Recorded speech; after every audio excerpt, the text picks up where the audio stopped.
अस्सलाम वालेकुम। रिलैक्स होने के लिए मेरी फेवरेट टेक्निक डायाफ्रैग्मेटिक ब्रीदिंग। इससे आपका पैरासिम्पैथेटिक नर्वस सिस्टम एक्टिवेट होता है, जिससे आप रिलैक्स महसूस करते हो। डायाफ्राम क्या चीज़ है? डायाफ्राम एक शीट है हमारी चेस्ट और हमारी बेली के बीच में, ठीक है। ये शीट जो है, डायाफ्राम जितना नीचे आएगा और जितना बाहर आएगा, उतना आपके लंग्स को ज़्यादा एक्सपैंड करने की जगह मिलेगी, उतना ही ज़्यादा आपकी बॉडी को ऑक्सीजन मिलेगा। और उसके साथ साथ जब डायफ्राम मूवमेंट करता है, लंग्स एयर से फिल होते हैं।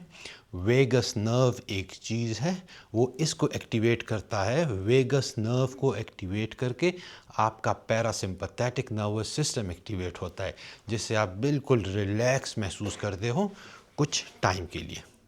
अब आपने डायाफ्रैग्मेटिक ब्रीदिंग करनी कैसी है? सबसे पहले तो जो डायाफ्राम को अच्छे तरीके से मूव करने के लिए चाहिए कि आपके अपर बॉडी के जो मसल्स हैं वो रिलैक्स्ड हों, आपके ट्रंक के जो मसल्स हैं वो रिलैक्स्ड हों, ठीक है। जो मसल्स आपको, सबसे पहले आपने एक जगह पे बैठ जाना है, थोड़ा सा फोकस करना है और अपने मसल्स को एक एक करके रिलैक्स करना है। आपने सोचना है कि जो आपके गर्दन के मसल्स हैं, इनको ट्रेपीजियस कहते हैं, इनसे शुरू करना है कि आप ये रिलैक्स हो रहे हैं। फिर आपके चेस्ट के पेक्टोरल मसल्स ये रिलैक्स हो रहे हैं। आपके रिब्स के बीच के मसल्स, इंटरकोस्टल मसल्स, आपने इनको रिलैक्स करना है। आपके पेट के जो सामने मसल्स हैं, एब्डोमिनल्स, उनको रिलैक्स करना है। साइड पे ओब्लिक्स, उनको रिलैक्स करना है। और फिर अपना जो पेल्विक फ्लोर है उसको रिलैक्स करना है। जब ये मसल रिलैक्स होंगे तो आपके डायफ्राम को मूवमेंट करने में आसानी होगी। फिर जब डायफ्राग्मेटिक ब्रीदिंग जो आपने शुरू करनी है, तो बहुत से लोग समझते हैं कि डायफ्राग्मेटिक ब्रीदिंग का मतलब है कि बस पेट से ब्रीदिंग करनी है। नहीं, डायफ्राग्मेटिक ब्रीदिंग का मतलब है कि आपका चेस्ट भी मूव करेगा और आपका पेट भी मूव करेगा। आपका चेस्ट भी एक्सपेंड तो करेगा, लेकिन चेस्ट से ज़्यादा आपका जो बेली है, आपका जो पेट है, उसको भी आपने बिल्कुल रिलैक्स कर देना है। और ताकि आपके डायफ्राम जो है उसको नीचे आने का और एक्सपेंड करने का मौका और जगह मिले। तो आपने सीने को भी चौड़ा करना है, अपना जो बेली है उसको भी फैलाना है। अच्छा तो नहीं लगता आजकल के ज़माने में, लेकिन रिलैक्स करने के लिए ये ज़रूरी है, ठीक है। जब आप सांस अंदर लेंगे, चेस्ट एक्सपैंड, बेली एक्सपैंड।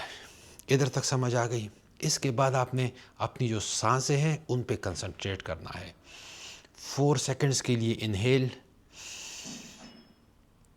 7 सेकंड्स के लिए फिर आपने रोक के रखना है, और फिर 8 सेकंड्स में आहिस्ता आहिस्ता आपने एक्सहेल करना है। कभी कभी जब लोग एंशियस होते हैं, उनको घुटन महसूस होती है ये सब करने में, तो कोई बात नहीं, आप 2 सेकंड्स के लिए इनहेल करें, 3 सेकंड के लिए सांस रोकें, फिर 3 सेकंड में आप एक्सहेल करें, 2 3 3, ठीक है। जब रिलैक्स हो जाएं, फिर इसको थोड़ा सा बढ़ाएं, 3 4 4, मतलब 3 सेकंड्स इनहेल, 4 सेकंड्स रोक के रखें, 4 सेकंड्स एक्सहेल, इस तरह बढ़ाते जाए।